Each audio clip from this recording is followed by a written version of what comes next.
Yo. What up? What's up, everyone? Welcome to the 16th issue of Why Am I Nervous and Yo What Up Comics, where each and every week we get together to talk all things comics, from old to new, fan theories, you know the deal, what ifs, all that mumbo jumbo great stuff. We've got you covered. I'm Cameron James, and joining me from the other side of the comic verse, of the comic book multiverse, the golden voice, Matt Ferreira. How's it going? Well, I finished The Boys. So it's going great. It's like a weight off my fucking shoulders. Jesus Christ. This is such a brutal read. I mean, we're going to get into that later onto why it's brutal. But if you're watching this and you're curious, just watch the show. Just the show. Like, you're going to have a way better time. It is just so, I'm like, the weight, like, I was binging that, like, hard since we got it. You know, honestly. I did a good amount of time today just finishing it up. I was like, fuck. Yeah. So yesterday, like the last volume 12, I literally was like, you know what? Something happened, and I was like, I don't give a fuck about the rest of this book. I literally just skimmed through it, looked at the pictures, put two and two together, saw something was happening. I was like, what is going on here? Read a couple lines, like, okay, cool. Kept flipping through the pictures, got to the ending, and I was like, I'm good. I'm done. I get it. Whatever. I understand what happens. And it's going to be very interesting to see how they do that on the show. The entire I think it already doesn't match up completely. Like, there's already new characters and alternate storylines and stuff like that. So, like, even Homelander is somewhat less creepy and douchey than he is in the books. But we gotta save that for later. Yeah. We have a whole special segment about that, because there is a major twist in that book. Also, that came out today, I guess. Marvel Avengers. Yeah, dude, I played that for a while too.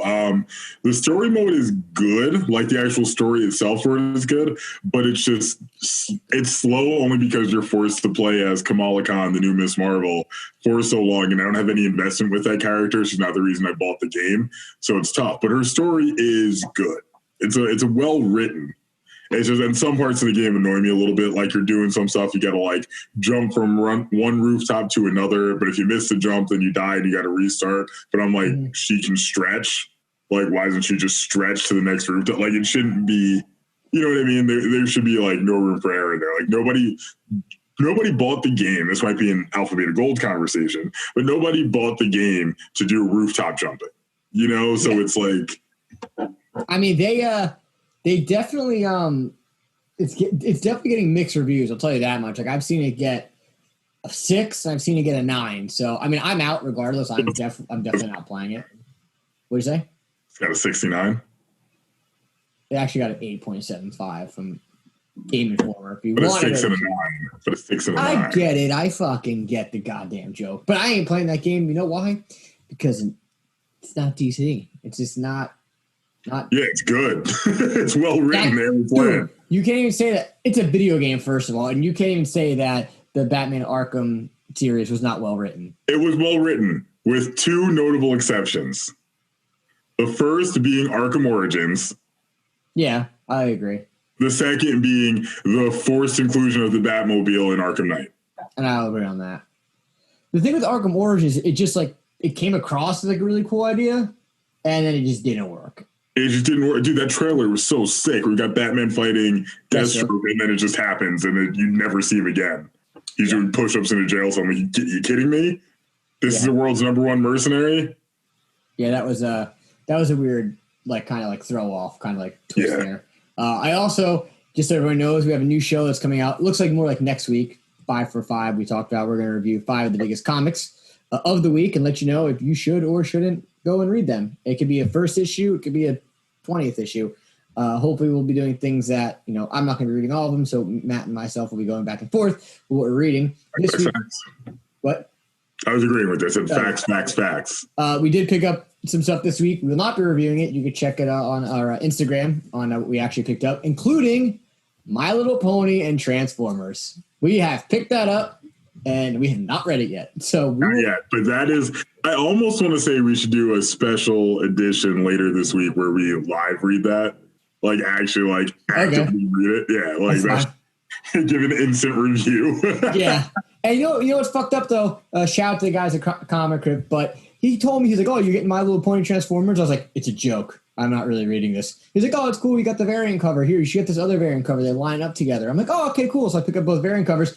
I go to put them together. I'm like, they don't fucking line up. They're not even the same freaking, like, scenery. Hilarious. So all I know is it cost me fucking $10 for My Little fucking Pony.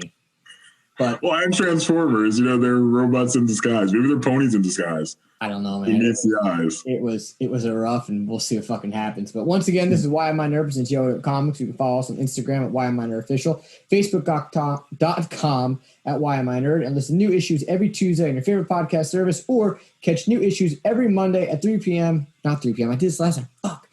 Anytime on Monday, because it goes live at 12 a.m. on Monday at youtube.com. And then just go to the search bar and search it, because no one wants to fucking subscribe to our YouTube channel. Right. Can we just get 48 more subscribers, please? Just tell your friends. Have your mom sign in. Do something. Can we just please get a real website? Like, that's all we're asking. It's not a lot. We have a real website. We just don't have a YouTube URL. Sure. The real website is still underway. That'll probably be up in about a month. And hopefully by October, we can have like 300 subscribers on Instagram, because again, that'd be sick. Yeah, because the thing I don't understand is the Instagram, the YouTube, they don't like line up like subscriber wise. And you have the views on YouTube, and then the listens on podcast services, they don't really line up. So guys, whatever. Like, people enjoy content in different ways. What we're asking is, we have a network, sign into every way. But should we get into the releases for September 9th? Yeah, let's do it. September 9th, local comm shops from the 7. Hit it. We've got from DC, The Flash, number 761, Wonder Woman, 762, Nightwing, number 74, Superman, number 25, which is $6. Goddamn. Justice League Odyssey, number 24, Joker Harley, Criminal Sanity, number 5, also $6. We've got The Green Lantern, Season 2, number 7. We've got Dark Knight's Death Metal, Trinity Crisis, number 1. That's also $6. We've got Hawkman, number 27. We've got Batman and the Outsiders, number 16. We have DC Classics, The Batman Adventures, number 4. We also have from DYNAMYTE, Vampirella and Red Sonja, number 10. Death to the Army of Darkness, number 4. Green Hornet, number 2. And Mars Attacks, Red Sonja, number 2. Now, I have to take a break right here. Why is Red Sonja getting so many books? Because she's half naked. Okay, but like anyone could be having, like, they could literally draw anybody in any book. Like, is Red Sonja that popular? Do we need to pick this book up to really see why she's just featured in funny story. Funny story. I went to New York City. I went to not Phantom Planet, Forbidden Planet Comics, and I was like, you know what, Red Sonja, let me pick up the 2 issues. I picked up 2 volumes of it. Of course, she's like half naked. Wait, when was this? You went this week? No. This was like this is like 3 years ago. Gotcha. So I picked up like the first 2 volumes of Red Sonja. I was like, all right, whatever. She's half naked. This is awkward, but I'll put it on the bottom of my comic shelf because no one will see it. Fucking Sean comes over with Brady, and Brady's the size of my fucking comic shelf. And what volume does he pull out? Yeah, he was younger. Yeah, then he was like 5'4". He pulls out the freaking Red Sonja, and she's like half naked and looking through it, and she's like, he's like, Dad, what's this? I'm like, oh my fucking Christ! I'm like, give me this. Yeah, you don't need to do that. Threw it out. Never. I told you that's me with Black Cat when I was a kid. He doesn't need to see no half naked fucking Viking chick.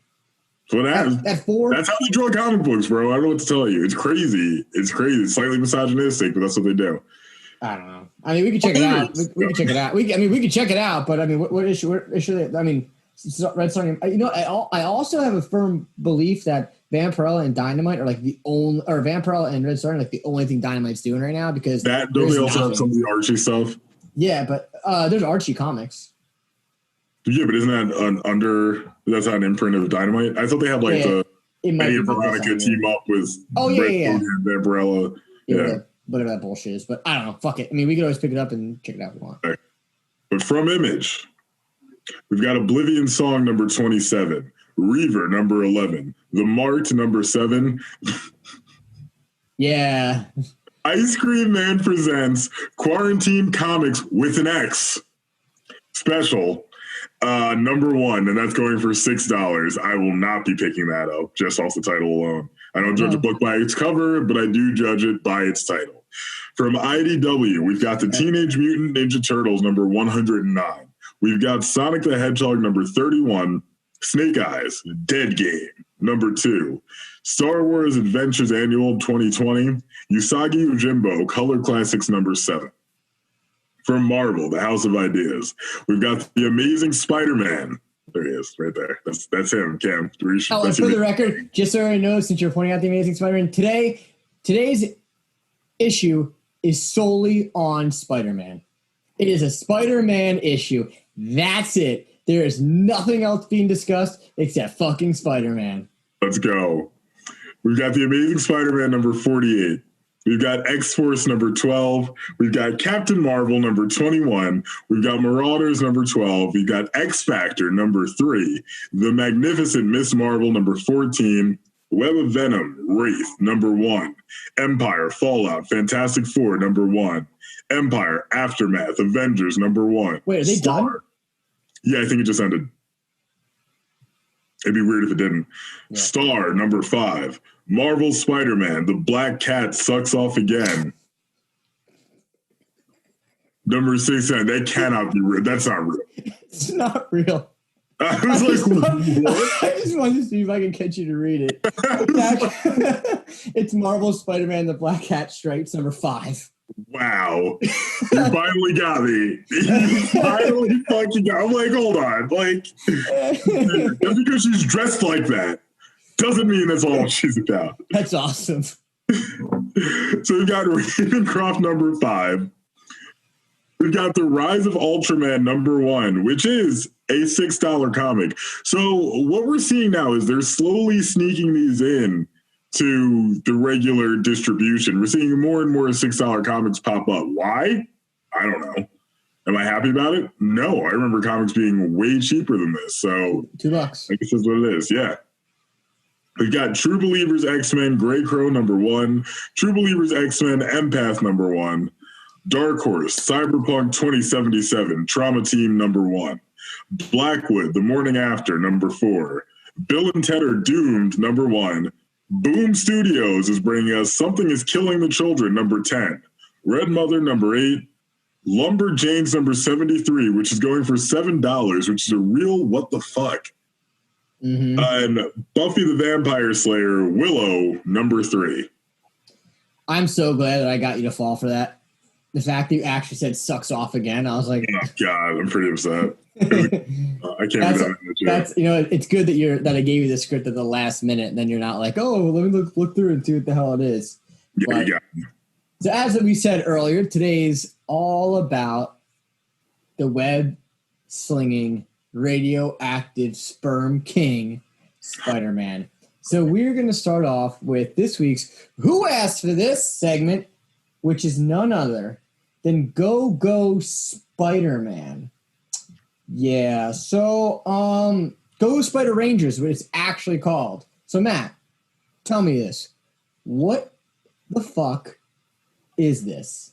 So what's funny is I can't get this to load. Well, then I will do the honors of reading. Yeah, let me bring this up just in case on the side, It says a 1970s knockoff webhead series made in Japan is probably all I needed to write for this. But what if I told you that Spider-Man was given his powers from an alien who came from the planet Spider? Not weird yet? Super Dea Man also has a Megazord-esque robot that he pilots over the city. You want to see this, don't you? Click the link above. You are welcome. So I'm going to go ahead and click the link above. And it brings me to Amazon, where there's just a bunch of fucking Mega Morphin Power Ranger things. But, yeah, so why did they think that this was a good idea? And who the fuck cares that Spider-Man is a goddamn Power Ranger? This sounds super similar to the 70s Japanese Spider-Man. I think it was the 70s at least. The Japanese Spider-Man, that was what I'm getting at. Sounds very similar. Where just all the classic Japanese tropes. I mean, I don't see why he would need a giant robot. I mean, I guess I don't even... were the Power Rangers even relevant in the 70s? I feel like they weren't even around in the 70s. So Power Rangers is based on Super Sentai, which is popular in Japan. I don't know how old it is, but if you watch Power Rangers now on Netflix, it's pretty obvious that they borrowed Japanese footage for all of the fight scenes. Oh, you mentioned this before. Yeah. You said you could tell when it like switches over to like the different the different qualities. So, but you know what I think? I think it's a fucking stupid idea. I think it was a stupid idea, and quite frankly, nobody fucking asked for it. So you know what? Yeah. Just like you can watch why the fucking Joker War, which we put a clip up on fucking our Instagram, where you can follow us on Instagram, YMinerOfficial. Who the fuck thought it was a good idea to write the Battery? Batman says, I call it the Battery. Like, what? Battery. Now, you know what? It would have worked if, like, Robin said it, like, oh, what do you call that? A battery? Or actually, that's a Nightwing line. That's a Nightwing line. But for Bruce Wayne to say it. Awful.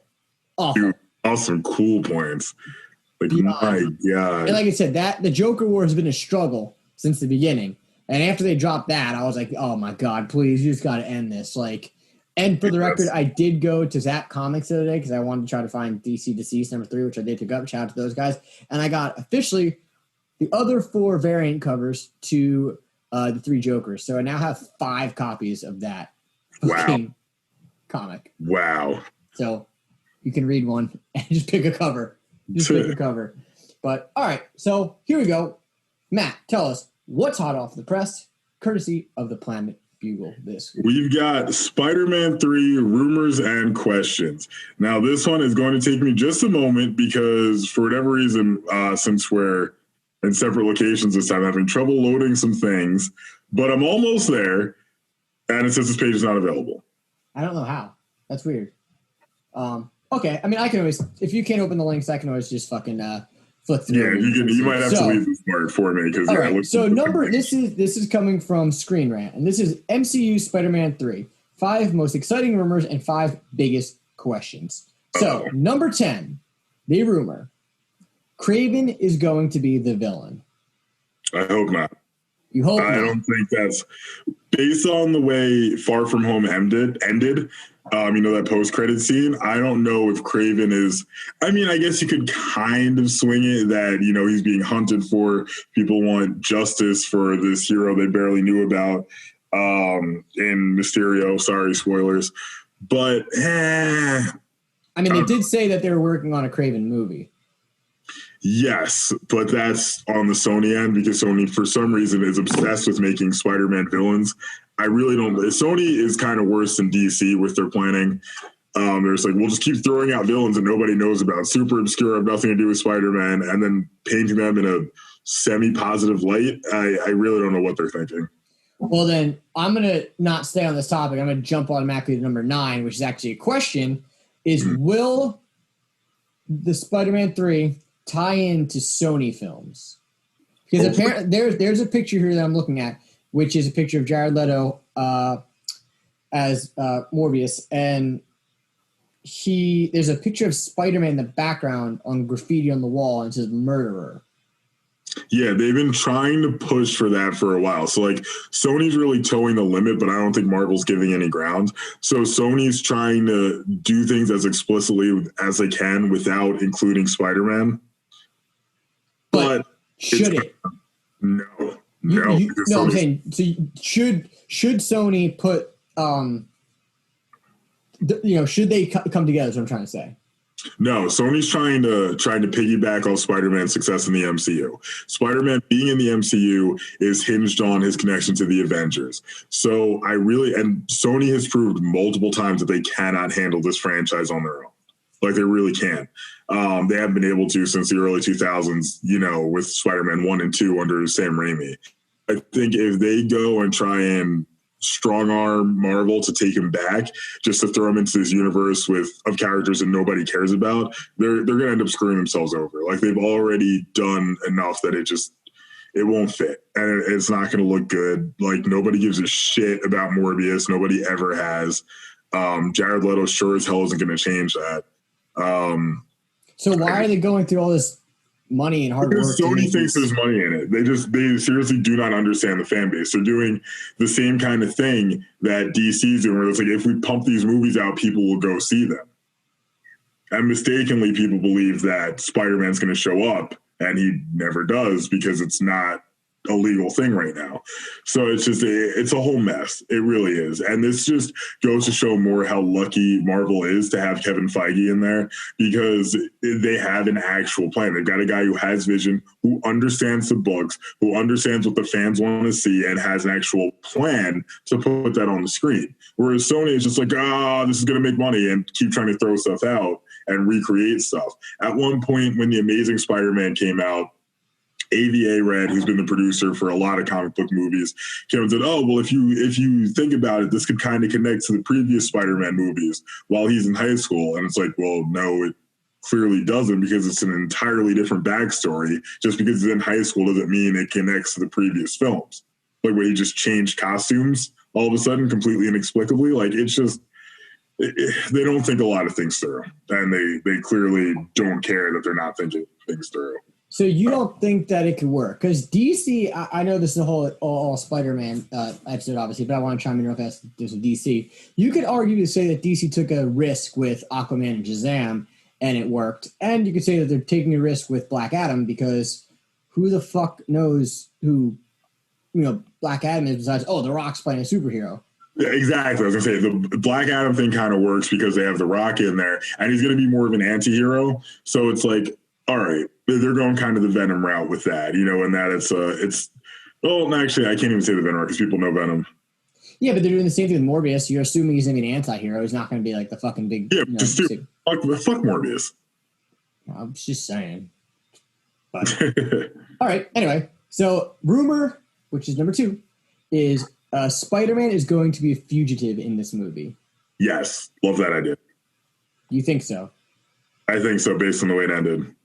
So they're pretty much saying that based on the ending of the Spider-Man Far From Home, Spider-Man will be on the run and will be wanted by authorities. If they go this route, it's say this is a good vulnerable position, and this is how Kraven could play the bounty hunter hired to track him down. Yeah, I could see that. I just don't. So if he is a fugitive then, and if he's supposed to be on the run and portrayed as, a bad guy, that's what I like to say, who do they bring in as the actual villain, but make him seem like honestly, he's not? What I think would make the most sense is you have multiple villains. Maybe Norman Osborn is funding them. Norman Osborn and J. Jonah Jameson teamed up to take down Spider-Man, and you've got multiple villains. It's happened a few times in the comics where he's had multiple people going after him, and it makes it interesting. Keeps him on the run. You could have, a lot of his lower level guys show up. You could even have the Sinister Six show up. They could let people out of prison to fight him again. You could have Vulture come back. You could have Scorpion finally get his suit. You can have, I think I said Beetle already. You can have, let me stop you real fast. If they do the Sinister Six, they're really stretching with the Suicide Squad. Suicide Squad and Sinister Six aren't quite the same thing, though. Suicide Squad is choice. Sinister Six, part of the reason Spider-Man's able to exploit them and beat them is the fact that they're not like a true team. They're just working together kind of out of hatred.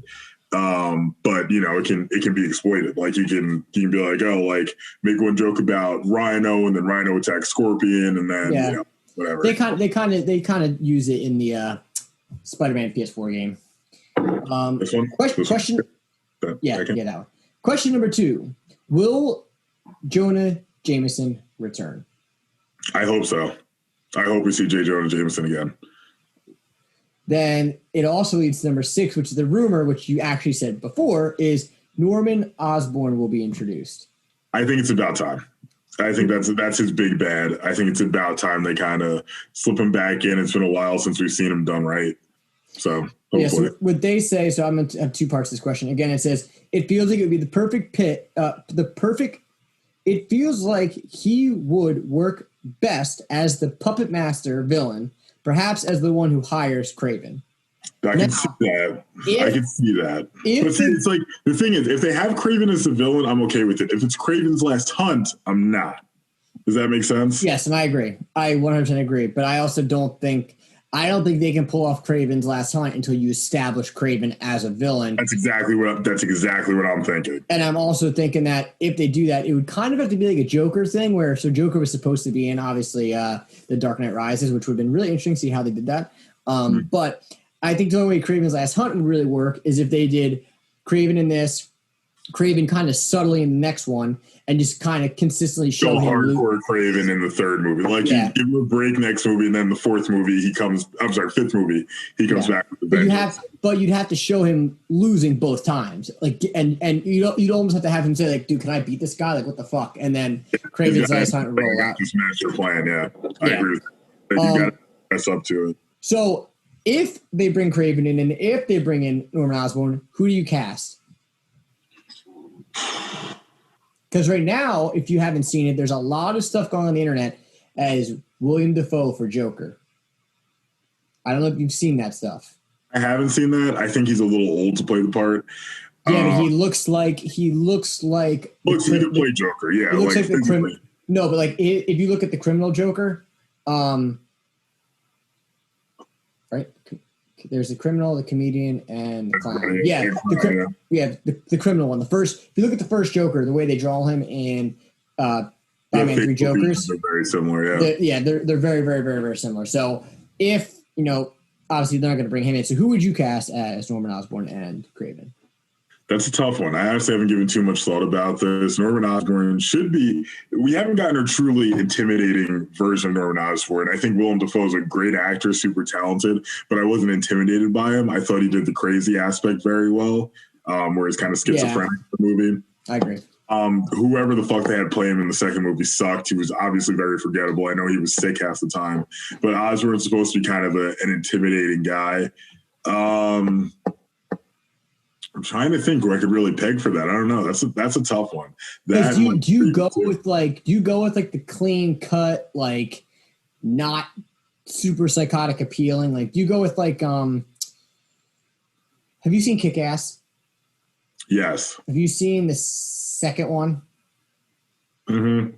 You know the mob boss that his son is Chris, whatever the fuck his name is. He has the bald head. Like he's like kind of like he's kind of like it's his dad. He's kind of clean cut looking. Like he looks like, okay, this guy's going to be like a fucking mob, but he's not like actually like crazy looking. So I guess, do you go with like a crazy look, or do you go with a more traditional, hey, I'm a businessman look? I think a little bit more traditional, but it's got to be somebody who can kind of pull off that badass thing. What I'm thinking is, honestly, call me a little crazy here, I can kind of see Dominic West doing it. If you're familiar. Really? Yeah. I mean, in that case, he also, doesn't he look like the other actor? Which one? Who's the guy that's shit? He's in it's a Netflix show with Drew Barrymore. And she's dead, and Santa Clarita Diet. I can't pull up anything on my laptop right now because I'm gonna fuck up the streaming. What's it called? Santa Clarita Diet. You're talking about. Yeah, hang on one second. I'm looking. Don't they look the same, or does he look like somebody else? Oh, who is that? Is that Josh Duhamel? Yeah. Timothy Olyphant. Oh, they look the same. Josh Duhamel and Timothy Olyphant look the same. Yeah. I could, Timothy Olyphant's a maybe. I could just see Dominic West going a little nuts. He was in a few things. I'm looking at actually the actors they have listed here who could play Norman Osborn. And the list is pretty wild. I don't know if I agree with any of these guys. Who they got? Vin Diesel? Toby Stevens, who I'm not sure who that is. I'm going to look him up now. Hold on. Let me just open this full list. Give me 1 second while it loads. Toby Stevens from Die Another Day. He looks like he could play the part now that I'm looking at the picture. There's Kevin Spacey, which I think he got canceled. There's Christoph Waltz, too old. Jason Isaacs. I mean, I guess I could kind of see. Yeah, I could kind of see him doing it. Isn't he the guy that was in? Wasn't he in The Patriot? He was in Harry Potter and the Chamber of Secrets. Let me look up right now what else he was in. I think he's the voice of Superman. He is in The Patriot. Yeah, he's the voice of Superman in Red Son. Oh, interesting. Okay. Yeah, from the looks, though, I think he could pull it off. Michael Fassbender is a no. Kevin Bacon a no. Craig a no. Josh Brolin is a no. John Travolta is a hard no. Nicolas Cage is a hard no. John Malkovich is a hard no. Damian Lewis is. You know what? I could see them doing some fucked up shit and bringing in John Travolta. I could see them doing that. You know why? I only say this because the way he acted in Face Off. When he's Face Off. Just rewatch like clips of his acting in that, and like he just like split personalities like left and right in that, and he goes from being like cool, calm, and collected to like this like really like crazy psychotic guy. So I could see them doing that, but I think if they go with like a big name like that, they're shooting themselves in the foot. I think that Jason Isaac, he's not really a big name, and people know who he is obviously from the Patriot Red Sun, but I think that if they go with like a big name actor, I think it's it's like the Spider-Man 3 curse. Bryan Cranston's on the list here too. Who? Bryan Cranston. What's he from? Breaking Bad. Oh, the main guy? Yeah. That's interesting. That's an interesting one. I don't know if he could do the action parks, but I could kind of see that. What about Craven? Because here's the thing with Craven is if you like Negan in the Walking Dead comics, right?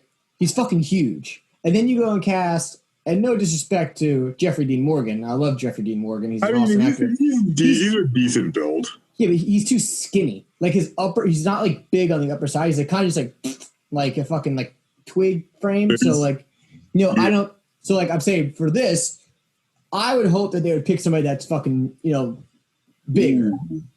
There was one actor I had in mind that was Joe Manganiello, but I don't know if he could pull off the accent. Although it's not that like crazy. Yeah, but didn't he play Deathstroke? Yeah. And then I looked up, I typed in, basically actors who could play Kraven the Hunter, and CBR.com has an MCU Spider-Man Kraven fan cast ranked. And number one on here, shout out to my sister, Lavonda Hudson, who, shouted us out on her Instagram the other day. She's going to love this pic because the first picture I see on this page is Jason Momoa. Dude, so I have big fucking pet peeves and beef with actors that fucking act in two different. No. Why? No.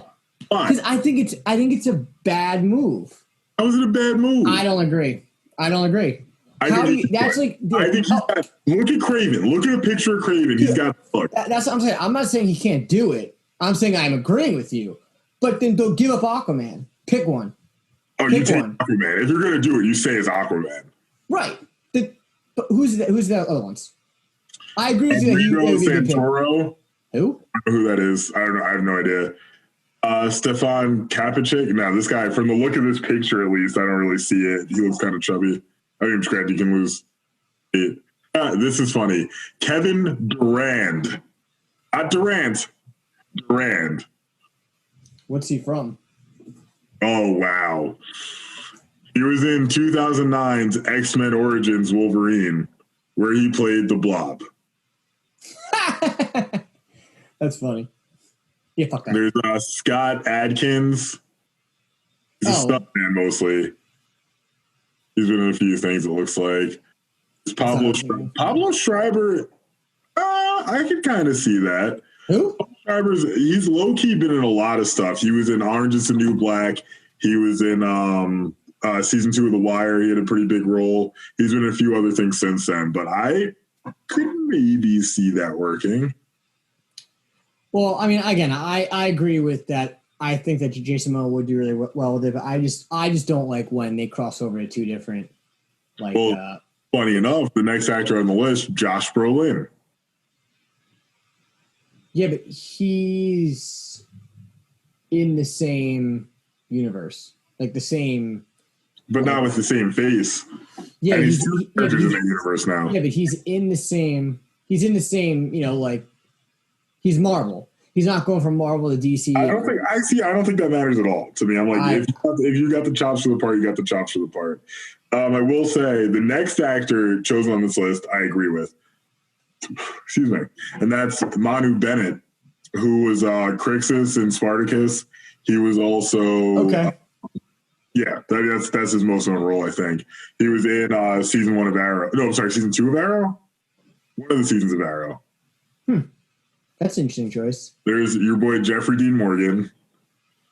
Too small. Oh, who the hell this is? Mustafa Shakir. I don't know.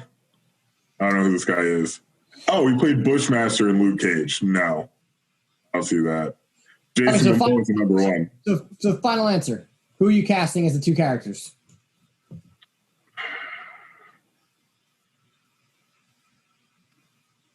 I'm going Jason Momoa for Chris. Okay. I can see that. And then I'm trying to think who I can see the most as. It's so tough. I'm like looking through this list again. Mark Strong's a sleeper on here. Like looking through the other list of recommended actors. You know what? Fuck it. I'm gonna go with Damian Lewis. I'm gonna go stick with Damian Lewis here. I not stick with because I didn't recommend him initially, but I can kind of see it. And he's from what? He's in Billions. He's in the other show with the chick with the weird face. It's always crying. She's in the CIA or something. Okay. I know you're talking about. Yeah. Actually, you're right. Especially the picture, if you just Google his name, the 4th picture over, and he has the goatee and the little swaggy look. Okay, cool. Done. We got it. All right.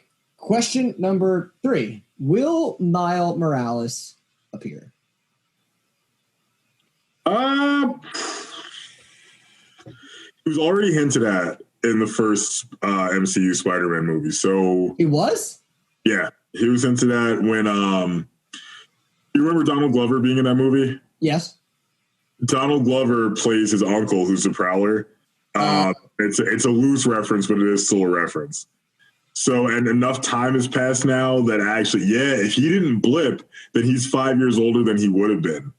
So, yeah, I think actually we could see Miles Morales appear. How old? Probably like 16, 17. So you're casting somebody young?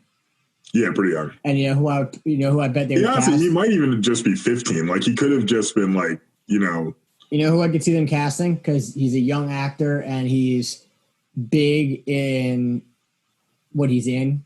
And now they're probably trying to go for like the kid from fucking Stranger Things. Oh, actually, how old is he? He's 17, I think. I think he's by the way, total side note, they need to actually like go ahead and release the next season of Stranger Things already. Like finish showing it. I think it's next month. Maybe. Those kids are going to be like 40. They're going to look like us by the time this is done.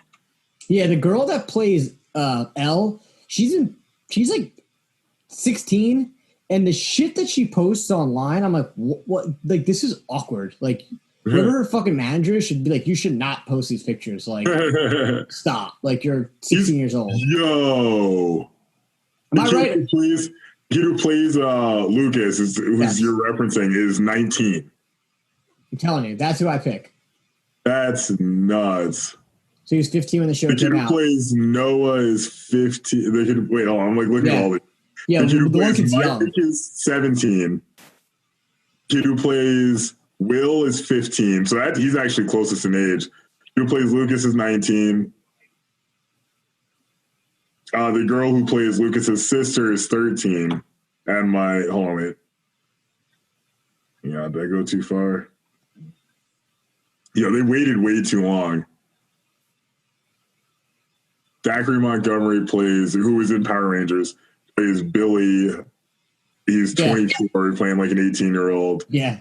I still think the kid. I can see them pulling the kid from Stranger Things into that show. I can actually see that. Damn, the girl who plays the little redheaded chick on the show she's like 18. These kids are old as fuck. Yeah. They actually need to finish this series because it's going to be them in college pretty soon. But think about it. Yeah, so they're supposed to be like 15. Yeah, they're supposed to be 14, I think, in the show. Yeah, like, so you figure this. So you figure this season probably. Steve Harrington is 28. Like, you kidding me? The kid that plays. Wait. Steve Harrington.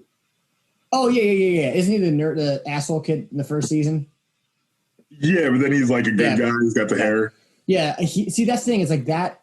They probably finished season 4's filming last year. So they were probably a year younger. So yeah, they're going to be 21 playing 16-year-olds. There's a lot of makeup, especially they're getting close. They're getting real close. Especially if those girls start to mature a little bit, then it's over. Like, yeah, they're getting way too close. Like this season needs to be the last one. I don't think it is. They're doing another one. They film simultaneously because I don't see how that's going to work. Like, and don't get me wrong, I love Stranger Things, but like they should have done what they did with the Lord of the Rings. Yeah, just done it all. Yeah, I don't think they knew it was going to be as successful as it was, but after season 1, they needed to commit and be like, okay, here's at least the next 3 seasons. Can we get these kids for a full year and just bang out 3 seasons? Like, or I could see them doing something stupid and time jumping, and this year them being like, hey, we're juniors in high school. Then you're like, wait, you're time jumping 5 years? That'd be cringy. Think about it. I mean, not to get too off topic here, but think about it for a second. Like they're gonna jump from what's her face? Elle leaves, right? Yeah, at the end she goes away, and then Does she go away with Will though? No, Will stayed behind. Who does she leave with? Noah. No. Noah's the kid who plays Will. Hold on a second. Who's the kid? Who's the young kid that you said is 14? No, that's Will, but it's played by a kid named Noah. Wait, then who's the kid that plays in? Oh yes, then she leaves with Will. Who's the kid she likes then? Mike. Oh, okay, yeah. So she leaves with Will. Yes, you're right. Yeah. But then you got Hopper, right? Hopper's his name. That's his name, Hopper. Yeah, Hopper's like alive though. Yeah, like I don't know why they decided to say he wasn't. Like I was like, no bullshit. Yeah, that was dumb. But anyway, moving on. Number 4, the rumor is that there will be big cameos. For some reason, the Spider-Man films seem to be a good opportunity to bring in fellow MCU characters and cameos. Tony Stark, Captain America, and Nick Fury have all popped up in the Spider-Man solo films ventures, so it makes sense for more to show up. With Peter Parker potentially facing some legal troubles in the film, rumors suggest that either Jennifer Walters, a.k.a. She-Hulk, or Matt Murdock, a.k.a. Daredevil, will serve as his lawyer. Other rumors suggest that... Love it. Daredevil showed up in this movie. Sorry. Other rumors suggest Deadpool or Doctor Strange will appear to add some fun elements to the adventure. Doctor Strange showing up. I think it's a little too early for Deadpool, unless Deadpool's one of the mercenaries hired to take him down, actually. I can see Deadpool being in there. That would be kind of cool. If they hire him as a mercenary, I definitely like that. I think have to show up at the end. I know. I think he shows me just take a quick scene-stealing cameo and then a post-credit scene is how I would handle Deadpool in that. So, do you cast Daredevil as the guy that did the TV show? It should only be Charlie Cox. He earned that right. It should only be Charlie Cox. Don't even risk it. See, I did not like the first season of Daredevil by any means. I couldn't get into it for some reason. I thought that the second one was awesome because they bring the Punisher in. I will go back and rewatch. The fight, I think it's the second or third episode. I know what you're talking about. The hallway fight. Yeah, it's all taken in one shot. I'm too invested in X-Men, the cartoon from obviously the 90s. And, dude, I just can't get over how fucking nightmarish cartoons were in the 90s. How they bring a storyline in for like 4 episodes. Then they're like, oh, the mansion's blown up. And then the next 4 episodes, they never talk about the mansion being blown up. And then it's just kind of like, just building the mansion. Right, but then the 5th episode after that, they're like, they do the same scene where they're like, oh my God, the mansion blew up. What do we do? And then they're like building. I'm like, wait, what? What? Yeah. When Disney Plus came out and I started rewatching, I was like, huh? Yeah. I was like, did they like fuck up the timeline of these episodes? But they obviously didn't. But that was fucking weird. So, question number 4: what will happen to Peter Parker's life? It's going to get turned upside down. We're going to see a more true to comics version of Spider-Man, where he's adored by some and reviled by others. Pushed a lot by the Daily Bugle, which I'd imagine is going to be a website now. I think that's what we're going to see is the more classic incarnation, and we're finally going to see Spider-Man kind of come into his own as an adult, as a superhero, not being handheld by Tony Stark. I think this is a very good progression for the character. I think this is going to open up a lot of new storyline options.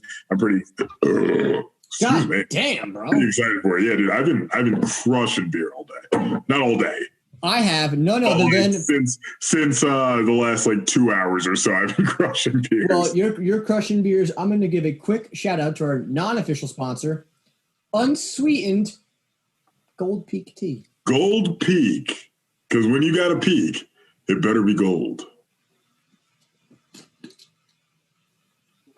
Yeah, take a swig. Let people know. Peaky. Anyway. Who's more of our unofficial sponsors? Is it Gold Peak or Dunkaroos? Dunkaroos. Fuck Gold Peak. You suck. You're probably a Coke product. And fuck you, Coca-Cola. Yeah. Fuck off, dicks. Anyway, moving on. Rumor number one.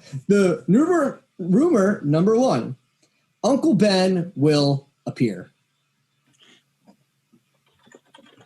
I think if he does, it's going to be just like obviously a flashback scene. I don't think it's necessary at this point. You don't? I don't think it is. I don't think it's necessary. I mean, I think it's too. See, here's the issue that we kind of lend in. And we've talked about this briefly with origin stories and whatnot. Now, I don't believe that origin stories should happen in comics anymore. I think that, people are well established enough to know what the fuck's going on. But on the other hand, if you're 6, 7 years old and you're a Spider-Man fan and you want to go see the Spider-Man, movie, let's say you go see, what was the first one? Homecoming, right? Far From Home, Homecoming. They don't. Far From Home is Homecoming the first one. Yeah. So Homecoming, you're not going to be like they don't reference Uncle Ben, right? In Homecoming. They probably do lightly. I don't. It's not as heavy-handed as it normally is. Right. So if you're a 7-year-old kid, you go to watching like, oh, Spider-Man, blah blah blah, and you watch the second one, you're like, oh, Spider-Man, blah blah blah. Then you go to the third one, you're like, oh, Uncle Ben, and you're just like, I mean, as a 9-year-old now, or maybe 10, you're probably like, what? Especially if you don't read the comics, you might not know who the fuck Uncle Ben is. So should they be putting these little major, like, again, I'm not saying in the new Batman movie, which I hope it's rated R, don't put his origin, because everyone fucking knows his parents. It even got done in fucking Batman versus Superman. Like, we don't need to see it anymore. But what I'm saying is, like, something like this with Spider-Man, should they have at least briefly mentioned, a quick thing in the first one? Or so in Civil War, they mention power and responsibility. Indirectly. It's not quite as heavy-handed as it normally is. It's handled very well. It's when I fell in love with Tom Holland as, the webbed wonder. But he handles that scene so well and so masterfully, and it's so well delivered that the message is so impactful, but they don't explicitly say with great power comes responsibility. He instead is like, if you have the power to stop something, if you have the ability to stop something, you need to do it. And that's kind of, expressed to Tony Stark while he's sitting in his room. So I think it's, I don't think it's necessary to have Uncle Ben in there directly, especially since Spider-Man hasn't referenced him previously. And they've already kind of done that with Tony Stark again. So it doesn't seem necessary to have him appear as Uncle Ben. I had to have Uncle Ben appear as a major influence on Spider-Man's life when we already know Uncle Ben existed. And then on top of that, he's got Tony Stark. Fair enough. So then the last question is none other than, will this be Spider-Man's last solo film? No. Not unless the contract gets fucked up, which would be a ridiculously heinous error on Sony's part. Like, just absurdly bad move, just next level dumb fucked up shit. Yeah, I agree. I think I could see it. I could see him taking a break for a while and not doing it, and maybe giving him a little bit of a as long as he shows up in other movies, I don't have an issue. Yeah, that's what I could see them doing. I don't think he's gonna have a spider right away. But so that does it with our rumors and questions, which is funny. This actually says 3 rumors and 3 questions. We actually went through 5. So but isn't it Spider-Man 3? Oh, yeah.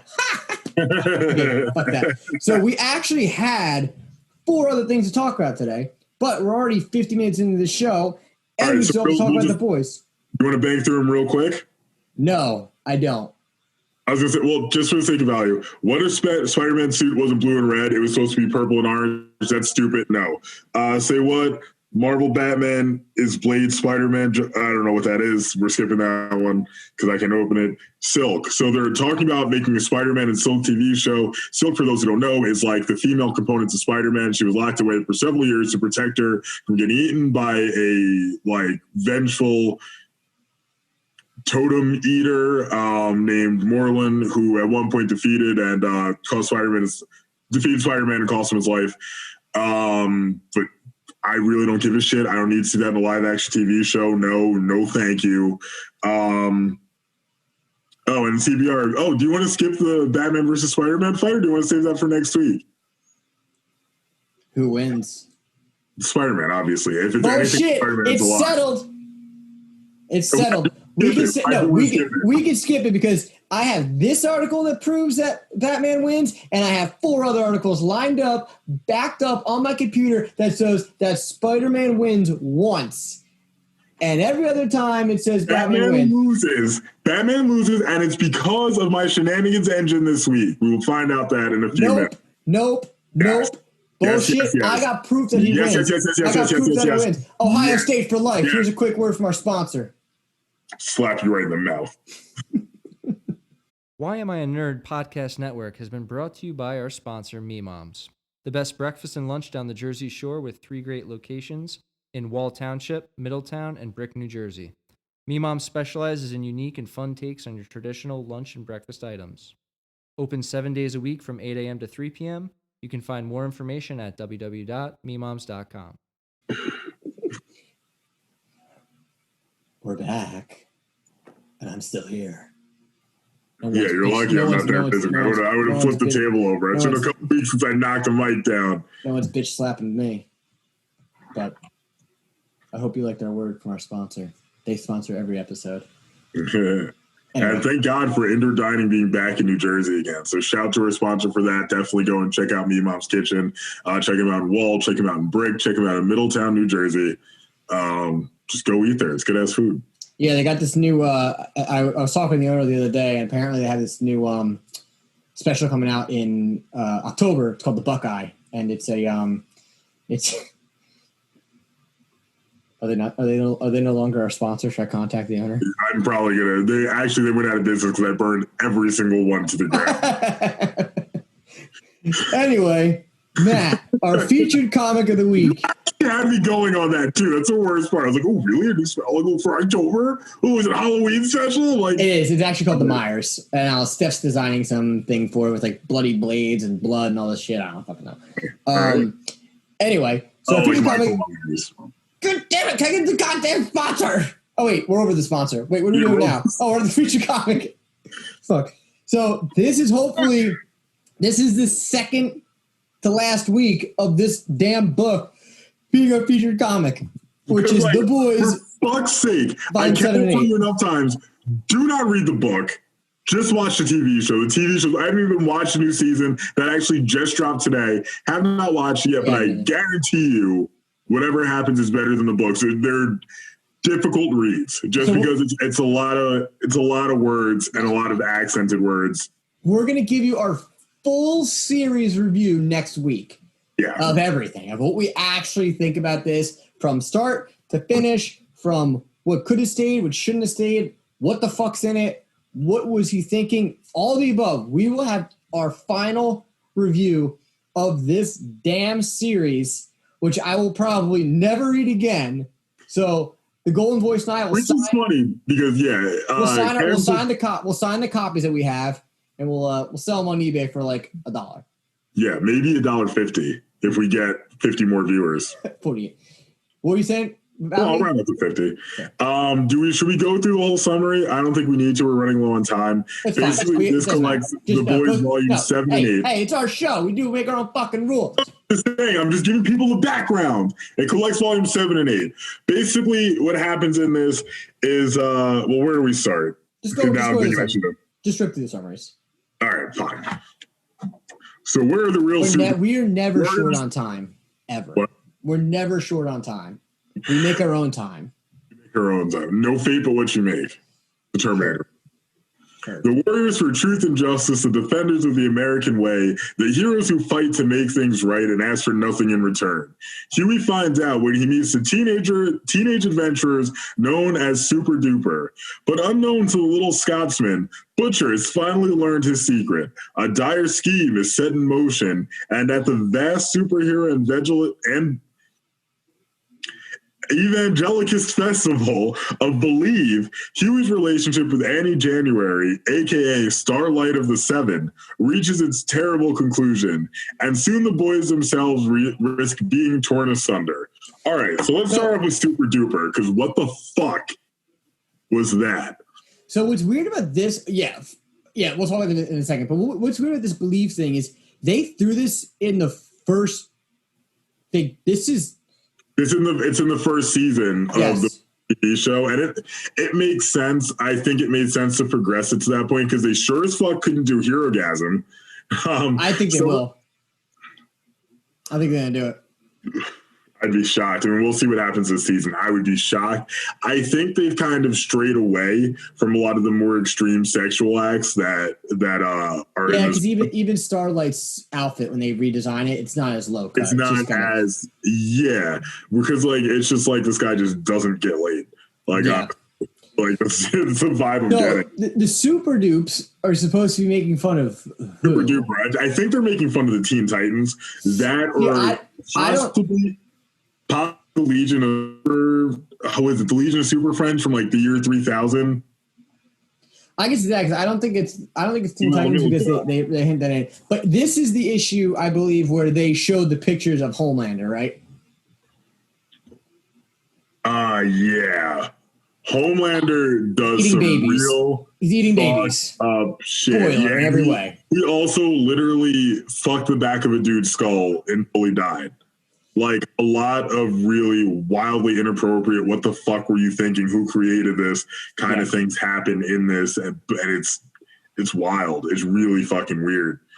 And Huey also finds out that, this is kind of where it gets weird. So Huey finds out that Annie sucks off.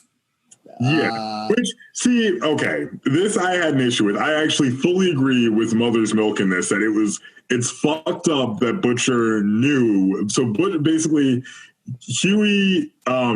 Butcher finds out about Huey and Starlight and then sets on this whole path to see is Huey with Vought? Can we trust him? Blah, blah, blah. And throws him into the fire against a very dangerous guy who can pretty much morph into anyone. And Huey gets his ass beat. Who is he fighting? Mal Chemical. Okay, yeah. The guy who he morphs and stuff, he takes different shapes. And Mal Chemical was trying to rape the very possibly mentally handicapped members of Super Duper. It's very weird. Yes, okay, yeah. It's very uncomfortable. It's very explicit. I'm like, this I don't like this at all. I don't know who he's supposed to be mimicking either. I forget his name. He's in Camistro, I think is his name. If you take a second outside and look up Camistro, he's like the same thing. They're the 4-color thing. They can turn into different stuff. Kind of a lame character in my book, but understandably powerful.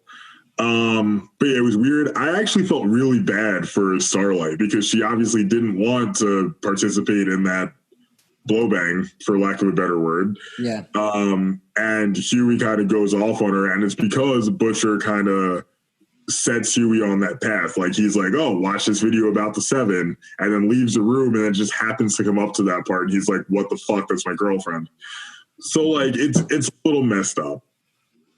Yeah, I actually felt bad because I was, weirdly enough, as much as this book is a drag, I actually kind of do enjoy the Huey and Starlight parts because I'm like, I don't know, I just like the two of them. They kind of are both in situations they didn't plan on being in. They both got kind of thrust into these random, positions, and they found each other. It's kind of, it's a little almost uplifting their story. They kind of tank it though real bad with, we're going to roll into volume 8 here, right? Volume 8? Yeah, volume 8. I think this takes a real hard turn. Do you want to read this part? No. So for Volume 8, out of Dynamite Entertainment's critically acclaimed title, The Boys, comes a special story featuring everyone's favorite pint-sized Scotsman, Huey, with The Boys, Highland Laddie, written by Garth Ennis, with covers by Derek Robinson and art by Herogasm artist John McCrae. Mind-reeling from the cataclysmic events in New York, wee Huey heads home to Otterladle, I can't say that because it's Scottish, the semi-idyllic Scottish seaside town where he grew up. All Huey wants is some time to himself, to return to the bosom of family and friends, and get his head together after 2 years of unimaginable chaos. Hold on. It's been 2 years? Since you joined the Boys? I think so. I think in the next volume, if I recall, they say it's 5 years. How the fuck can that be? So he's been dating Annie for 2 years then? Because they met like right after he started with the Boys. Yeah, but the only scenes that Annie and Huey are ever together is either they're in bed together or they're at the park, which is kind of weird. No, but I'm saying, but like he's been with Annie for that many years at this point, and he never like. I mean, I know Huey's dumb, but like that's a long time, and I feel like they say in the books at one point that it's only been a few months. That's what I thought. Huey said, yeah, it hasn't been. So maybe, you know what? It's including before he moved to America. That makes sense. That's okay. Why, yeah. But our hero's luck has always been more cloud than silver lining, and the familiar surroundings he craves are not all they might be. Old pals are worth beyond recognition. Strangers in town are up to no good, and a figure from Huey's recent past has come back to resolve some unfinished business. You can go home again, but whether or not you should is another matter entirely. All right, so let's start with Huey's friends. What the fuck is with the smelly guy? So I'm going to put it out there right now. I literally could not read this part of the book. I literally skimmed over to where I saw Annie was in it. I was like, wait, what? Yeah. And then I saw when she got in it, and I just read from the port, which is the end of the third comic. And here's the shitty part about that. So Cameron told me that. He's like, I just fast forwarded to where Annie shows back up. So because I've been dragging through this book, I've been having a tough time. Like, this is really boring. I don't give a shit about Huey's backstory. But like, I'm deep enough in. I texted Cameron. He's like, no, just skip to like the third issue. So that's exactly where I stopped reading. Was right when I texted you, I was on the beginning of the third issue. So I read the entire, yeah. So I read the entire book for no reason, because when I texted you, like, just skip to that issue, I was like, damn it. You see what I'm saying? Like, you did it. The first half of that was so irrelevant. It doesn't matter. Like, He's got one friend from childhood that smells. The other is now a cross-dresser, and that's it. Yeah, it's fucking. And you know what it is too about this one I did not like is like, so this is not. So The Boys is 72 issues. Okay, this is not one of the 72 issues. Okay, but the only part of it that should be is, like you said, the part where he reconnects with Annie. Right, and here's the issue: if you didn't read this, if you just read The Boys 1 through 72 and skip this, when you when you pick it back up, when you come get the next the volumes 9 and 10, they don't mention anything about. But what about him and Annie being back together? Which, granted, we'll save it for next week. They don't mention it. It just fucking they're just together again. You're just like, what? Like, there's nothing. If you do not read the last 4 issues of Highland Laddie, you have no idea. Doesn't matter. Apparently, as a kid, Huey was like a minor detective. Oh yeah, that was yeah. He solved some crime. That was like ridiculous. Yeah, where he was like, it's just like, who the actual fuck cares? Like, Huey's only an interesting character when he's displayed against more dynamic characters. He's supposed to be the everyman. I don't want to see a story about just Huey. Yeah, I agree. For fuck's sake, like. I mean, at least with mothers. And then the fact that the whole thing's written, you're supposed to read it with a Scottish accent. Like, what the fuck does it say? What does it say? Yeah, I mean, at least Mother's Milk story was fucked up. It made sense, and the Frenchman's was, and so was the females. But like, Huey's background story was fucking boring. More than halfway through, you find out that his parents aren't his parents, and I'm like, what? Really? I skipped that. I didn't fucking pay attention. Yeah, no. So you find out his parent, he was adopted, and I'm like, why the shit does this matter? Like, if they're not going to bring it up by the end of the series, yeah, like, unless his real dad's like fucking Homelander. Again, I can't wait to hear like a full breakdown. 100%. I mean, we're spoiling all these anyway, so whatever. But our full breakdown of it, because like our final review of this book, like as much, it's like one of those things where this book had, I'm going to leave it at this comment before we get to the Shenanigans Engine. This book had so much potential, but it had like, it drags it out. It's like, instead of having potential, it had pot. It missed the potential part. Like, it was just fucking like, God, dude. Like, what the hell is this? What? Sorry, didn't mean to open that. Didn't mean to open that. Open a video, started playing. Didn't mean to do that. Nice. No, anyway, I agree. So we're going to go ahead and go into our Shenanigans Engine of the week. My Shenanigans Engine this week pains my heart because it is my favorite of Spider-Man's abilities, but it's also the reason he would not lose in a fight. However, it does not make any logical sense, and it's Spider Sense. Like, it's the reason that he can beat almost anyone. If you know an attack's coming in, your body automatically moves you out of the way. It's very difficult to get hit. At one point, while occupying Spider-Man's body, Otto Octavius used the Spider Sense to dodge every single Avenger. They could not get a hand on him. He's that fast. He's that strong. It's an amazing ability, but it doesn't make any fucking sense. And sometimes he can be like, there's danger, you know, downtown in Manhattan, which is like, what? That doesn't affect you directly. And other times it gets dampened. Other times it straight up doesn't work depending on who the director or writer is. So Shenanigans, also, even though it pains me. It does, because it doesn't always work, because he gets shot in the neck with a sleeping dart. What did I just say? Go Buckeyes! One last time, this is Why Am I Nerd? Show What Up Comics. You can follow us on Instagram. Next time I see you. Facebook.com/Why Am I Nerd. And listen to new issues every Tuesday on your favorite podcast service, or catch new issues on YouTube every Monday at youtube.com and just search Yo What Up Comics, and you're going to find our pretty ass faces. I mean, I haven't shaved. Fuck Ohio State, though. Like, come on. You have anything you'd like to say positive before we sign off? Because we're about to go to a draft in it looks like 30 minutes. So we actually have to go record the 4th and 1 podcast for 15 minutes for a quick preview draft article. So go check us out over there as well. Again, find us on Instagram. We have our new show 5 and 5 coming out next week. We also have a new episode of Hero Cinema where we watch Black Panther. And this week on Hero Cinema, we have none other than motherfucking Toxie is coming back for round 2. Round 2. We're going for Toxic Avenger number 2. What's funny? You know what's funny that I hadn't thought about? What's up? Wait.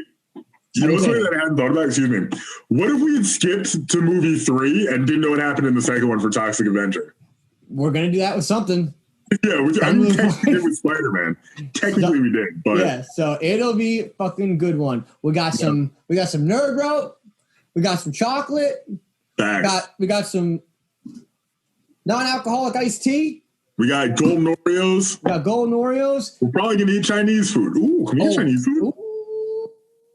We're the Nerds of the Mouse. I'm Kevin James. Catch you next time. And I'm Matt Ferrer, the Golden Voice. I'm auditioning for Wolverine, by the way. We're out.